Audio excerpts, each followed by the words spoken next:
Bismillahirrahmanirrahim. Assalamualaikum warahmatullahi wabarakatuh. Semangat pagi semua. Jumpa lagi dengan Pak Fadli. Insya Allah hari ini kita akan bahas mata pelajaran sanitasi hygiene dan keselamatan kerja. Bab 8 KBM 1 bab terakhir.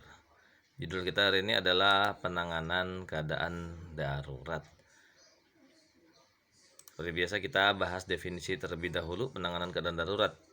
Menurut Undang-Undang Nomor 1 Tahun 1970 Pasal 14B adalah penerapan suatu standar dengan memasang rambu-rambu keselamatan kerja yang diwajibkan, yang mudah dilihat, mudah dibaca, dan menurut petunjuk yang benar, serta ada follow up atau tindak lanjut berdasarkan prosedur standar gitu. Jadi penanganan keadaan darurat sebelumnya dipasang dulu titik poinnya di mana ya, assembly pointnya di mana, titik kumpulnya di mana, tangga daruratnya lewat apa, pintu exitnya diarahkannya kemana, dan seterusnya.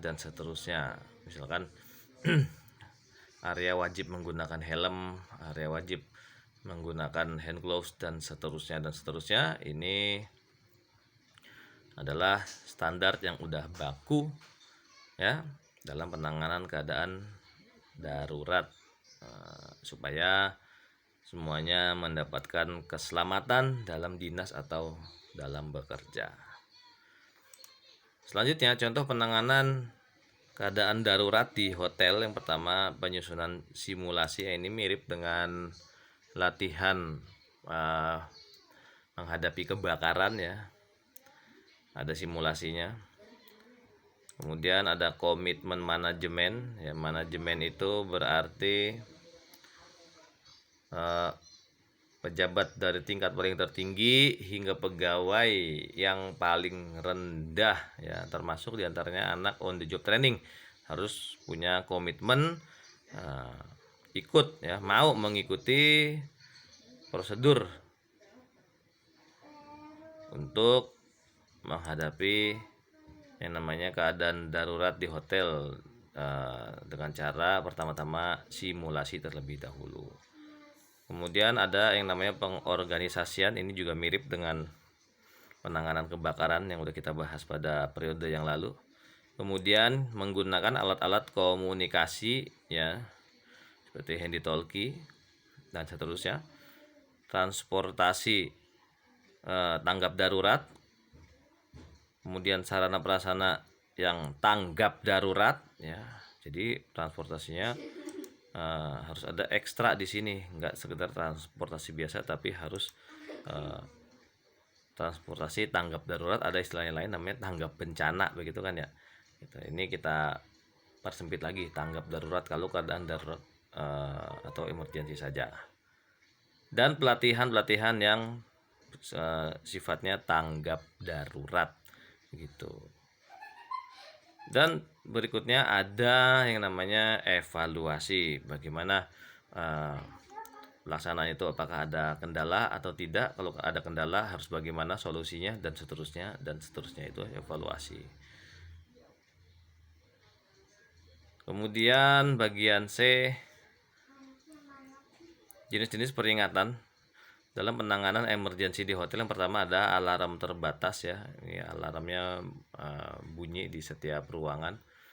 Berarti ketika alarm berbunyi harus semuanya berkumpul di titik kumpul atau assembly point.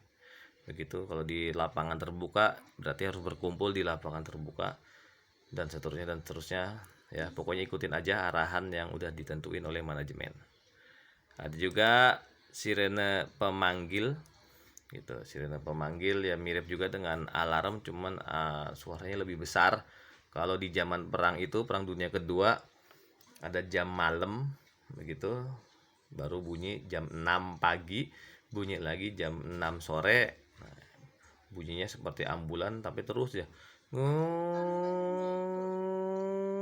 kayak begitu ya. Nah, biasanya kalau ada misalkan sirene pemanggil suaranya besar tersebut bukan di jam malam, bukan pada jam malam jam 6 tadi, berarti ada yang namanya serangan udara kalau lagi zaman perang. begitu. Tapi tetap bisa juga difungsikan untuk penanganan emergensi di hotel. Dan berikutnya adalah langkah evakuasi ya. Biasanya nggak boleh itu arahnya berlainan arah, harus satu arah. Nih, forbidden ya. Kalau arahnya udah ditentukan lewat dari timur ke barat, berarti dari timur ke barat.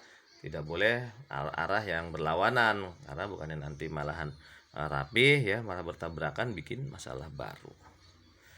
Baik, itu aja yang bisa disampaikan. Kurang lebihnya mohon maaf. Assalamualaikum warahmatullahi wabarakatuh.